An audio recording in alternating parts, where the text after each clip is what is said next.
শহীদ শরীফ ওসমান হাদির হত্যার বিচারের দাবিতে আবারও উত্তাল হয়ে ওঠে রাজধানীর শাহবাগ। স্লোগানে স্লোগানে রব উঠে হাদির হত্যাকারীদের দ্রুত গ্রেপ্তারের।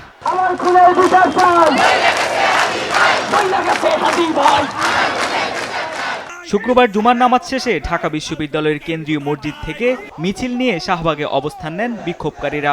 পরে ইনকিলাব মঞ্চের নেতাকর্মী থেকে শুরু করে অবস্থান কর্মসূচিতে যোগ দেন নানা শ্রেণী পেশার মানুষ।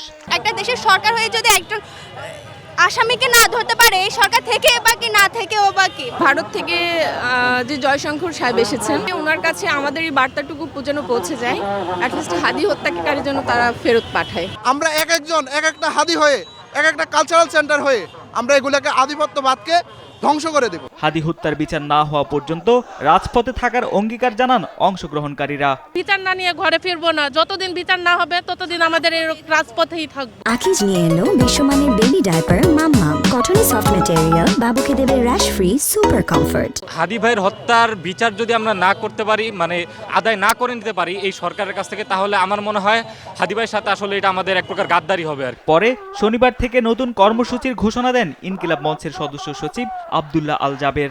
7 তারিখে আমরা এই শাহবাগে আসব এবং এই 7 তারিখেই ফয়সালা হবে যে ওসমান হাদির খুনিদের বিচার হবে কি হবে না।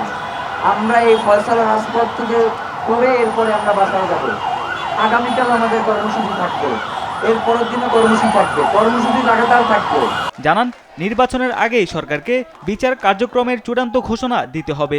এর ব্যত্যয় হলে কঠোর কর্মসূচি আসবে বলেও হুঁশিয়ারি দেন জাবের। জানুয়ারি 20 তারিখের মধ্যে তাদেরকে একটা চূড়ান্ত পর্যায়ে পৌঁছাতে হবে বিচার কার্যক্রম।